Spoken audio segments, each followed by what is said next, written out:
쇼핑만 잘하면 비행기값까지 굳힌다라는 말이 있을 정도로 특히나 술 사기에 굉장히 좋습니다. 조금 더 합리적으로 소비자들에게 좋은 가격으로 납품을 할 수가 있는 거예요.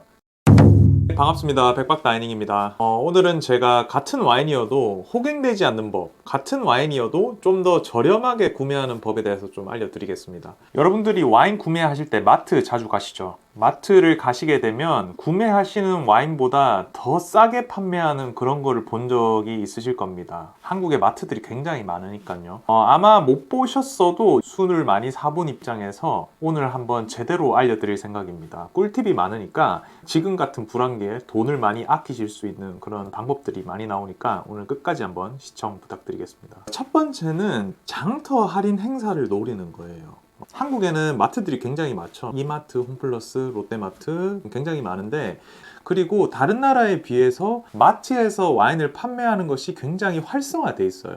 예를 들면 다른 나라들 같은 경우에는 마트에서는 데일리 와인들밖에 안 팔아요. 근데 여기 한국은 데일리 와인 뿐만 아니라 엄청나게 비싼 고급 와인들, 프랑스의 그랑크리 보르도 1등급 5대 샤또 뭐 이런 와인들도 마트에서 팔고 있단 말이죠. 그런 와인들은 쉽게 사기는 힘들지만 워낙에 가격대가 높으니까요. 하지만 장터를 활용하면 본인들이 이런 와인은 죽기 전에 한 번은 사봐야 되겠다, 아니면은 누구에게 선물을 해야겠다고 마음 먹었을 때 그때 시기를 활용하면 됩니다. 시기가 바로 5월과 10월이에요. 마트에서는 와인 장터를 주기적으로 많이 합니다. 근데 제가 생각했을 때 와인 판매에 대해서 가장 활성화되어 있는 마트는 바로 이마트예요. 홈플러스도 자체 그런 수입사를 두고 와인 판매를 활성화하고 있지만 와인의 종류라든지 그리고 할인의 폭 이런 거를 다 종합해 봤을 때는 종류도 많고 할인을 되게 다양하게 하고 있습니다. 평상시에 와인을 구매를 하시는 것도 괜찮지만 비싼 와인, 고급 와인을 산다고 본인들이 마음을 먹었다면 이런 장터를 활용을 해보세요.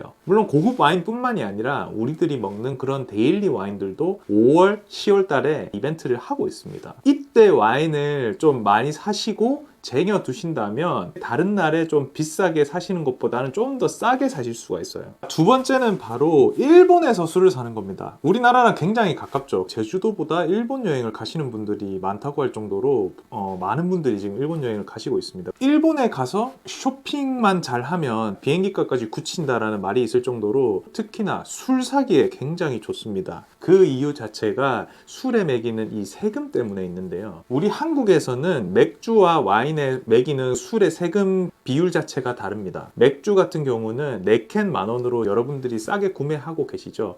그게 가능한 이유가 종량세라는 세금 규율을 선택하고 있기 때문인데요. 술의 가격과는 상관없이 술의 용량에 따라서 세금을 매기는 그런 법규이고요. 종가세 같은 경우는 술의 가격에다가 세금을 매겨요. 그렇다 보니까 술이 비싸면 비쌀수록 가격은 엄청나게 높아집니다. 와인과 위스키에 매기는 세금 또한 틀려요. 와인은 과실주라고 쳐져 있는데요. 과실주 같은 경우는 우리나라에서는 30%, 그리고 위스키 같은 경우는 무려 70%를 매겨요. 그래서 한국에서 수입되고 있는 위스키들이 정말 비싼 겁니다. 다른 나라에 비해서 너무너무 비싸요. 그렇다면 일본은 어떨까요? 일본 같은 경우는 모두 종량세를 지급하고 있습니다. 종량세는 술의 용량에 따라서 세금을 매깁니다. 그렇다 보니까 이게 어떤 술이든 간에 용량만 비슷하면 세금이 전부 똑같이 매겨지는 거예요. 우리나라에 수입되는 A라는 와인이 있다고 한다면 그 A라는 와인이 일본에 가면 훨씬 더 싼 겁니다. 만약에 본인이 조금 고급 와인을 사거나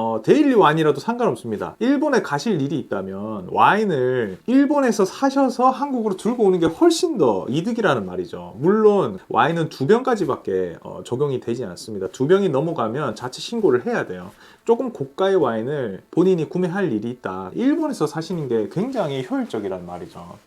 한국에서 사시는 것보다 거의 뭐 50% 이상은 싸게 사실 수가 있어요. 제가 본 케이스로는 할인 행사를 하는 것보다 일본의 그냥 정상가가 훨씬 더 싼 그것도 많이 봤습니다. 세 번째, 대형 와인 수입사 와인들을 이용을 하는 겁니다. 여러분들 규모의 경제라는 말 들어보셨을 겁니다. 물건을 많이 구매하면은 그 물건에 대한 원가가 그 정도로 싸지는 거죠. 이 와인이라는 것은 한국에 들어올 때 와인의 원가 대비해서 추가되는 것이 세 가지가 있어요. 바로 관세, 물류비, 그리고 유통비. 이 세 가지라는 것이 원가에 더 플러스가 돼서 저희가 구매하는 그런 소비자 가격이 되는 겁니다. 그렇다면은 세 가지나 붙게 되는데 여기서 더 어떻게 깎을 수 있냐?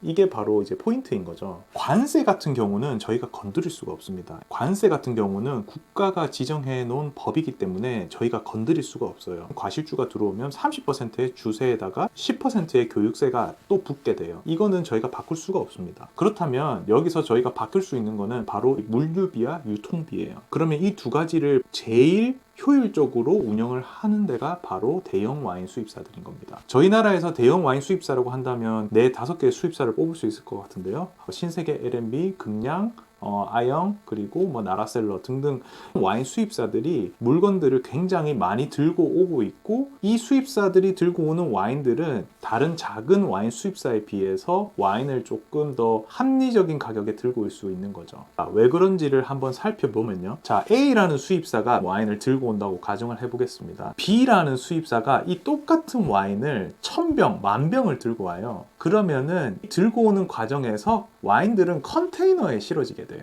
컨테이너를 풀로 채우게 되면 그만큼 물류비가 굉장히 싸집니다. 하지만은 풀로 채우지 못하고 조그만한 규모로 컨테이너에 싣게 되면 그 물류비 자체가 B라는 수입사에 비해서 똑같은 와인임에도 불구하고 증가가 될 수밖에 없어요. 그렇다 보니까 여기서 와인에 수입되는 가격 자체가 틀려져 버리게 되는 거죠. 뭐 A라는 수입사가 들고 왔을 때는 개당 1,000원이라고 한다면 B라는 수입사는 900원, 800원에 들고 올 수가 있는 겁니다. 플러스에서 유통비. 어떻게 이 수입사가 유통회사에 납품을 시키느냐, 어떻게 영업팀에서 협력을 해서 유통을 시키느냐에 따라서 소비자가가 정해져 있기 때문에 유통비와 물류비 자체를 컨트롤을 할 수만 있다면 와인의 소비자 가격은 줄어들게 되는 거죠. 대형 와인 수입사들 같은 경우는 같은 와인이라도 더 많이 실어서 들고 오기 때문에 물류비는 감소시킬 수 있고, 많이 들고 온 만큼 유통사에 넘길 때도 같은 마진을 보더라도 효율적으로 운영을 할 수가 있는 거죠. 즉, 비싸게 들고 오면 소비자들에게도 그 물건값이 비싸지는 거고, 싸게 들고 오면 유통사랑 협의를 통해서 더 싸게 소비자들에게 납품을 시킬 수 있는 겁니다. 대표적으로 G7 와인이라는 게 있어요. 밀리언셀러 와인, 이런 말도 들러보셨을 겁니다. 이 와인 자체가 어떻게 해서 10,000원대로 팔 수 있느냐, 그 이유가 바로 많이 생산해서 많이 들고 오기 때문이에요. 원가 자체를 낮추고 들고 올 때도 다른 100병을 수입하는 와인보다 훨씬 더 싸게 들고 올 수 있는 거죠. 유통사에 넘길 때도 수입사는 이 마진 컨트롤을 할 수가 있는 겁니다. 이런 말도 들어보셨을 거예요. 와인을 싸게 구매하려면 수입사에다가 문의를 해라. 수입사에 문의를 하면 와인을 싸게 직납을 하거나 싸게 살 수가 있다. 저는 이 말을 사실 믿지는 않습니다. 한국의 주류 유통 시스템은요, 주류 도매가 있는 곳에 납품이 먼저 되지 않으면 술을 받을 수가 없어요. 소매 면허가 있다고 하면 물건을 받을 수가 있지만 보통 수입사들은 도매 면허로 운영을 합니다. 그래서 일반 소비자들이 그 와인들을 직납을 받기는 굉장히 힘들어요.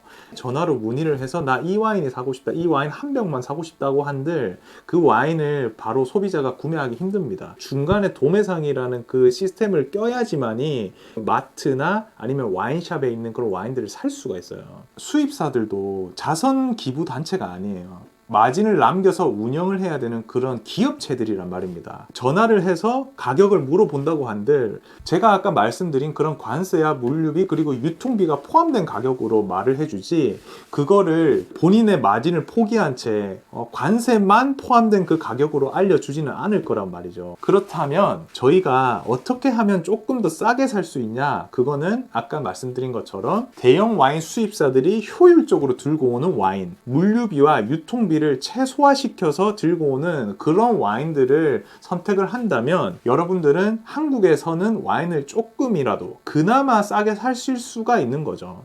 그렇다고 해서 그 대형 와인 수입사들이 이상한 와인들을 들고 오느냐, 또 그렇지는 않다는 말이죠. 대형 와인 수입사들이 들고 오는 와인들은 몇 번의 검증을 걸쳐서 이 와이너리가 현지에서도 유명한지, 현지가가 얼마인지, 한국에 들고 오면 얼마인지 몇 번의 검토를 통해서 들고 오는 그런 와인들이에요. 본인들이 먹고 싶다고 와인이 그냥 맛만 있다고 해서 들고 오는 와인들이 절대 아닙니다. 조금 더 검증을 해서 소비자들에게 합리적인 가격으로 제공을 할 수 있을 때 그때 그런 와인들을 들고 오는 겁니다. 그렇다 보니까 그런 와인들이 스테디셀러가 되고 조금 더 합리적으로 소비자들에게 좋은 가격으로 납품을 할 수가 있는 거예요. 즉 윈윈이죠. 대형 와인 수입사들도 그런 마진을 남길 수가 있고 소비자들에게 좋은 가격으로 줄 수가 있는 거죠. 그래서 오늘은 와인을 조금 더 싸게 구매할 수 있는 방법에 대해서 좀 알아봤는데요. 제가 봤을 때는 이 세 가지 방법이 굉장히 제일 효율적인 방법인 것 같습니다. 물론 나라에서 측정하는 그런 관세나 세금 자체가 줄어든다면은 와인 시장이 조금 더 넓어질 것 같은 생각이에요. 지금 한국에서는 온라인 와인 구매도 안 되고 세금도 많이 붙다 보니까 다른 나라에 비해서는 조금 비싼 편도 없지 않아 있는데 세 가지 방법. 장터에서 할인 와인을 활용해 본다. 일본에서 여행 갈 일이 있을 때 와인을 꼭 구매를 해온다. 그리고 마지막 대형 와인 수입사들을 눈여겨보고 그런 와인들을 한 번씩 구매해 본다 라는 걸로 한번 정리를 해보겠습니다. 오늘 영상 끝까지 시청해 주셔서 감사드리고 다음 영상에서 더 유익한 영상으로 한번 찾아뵙도록 하겠습니다. 감사합니다.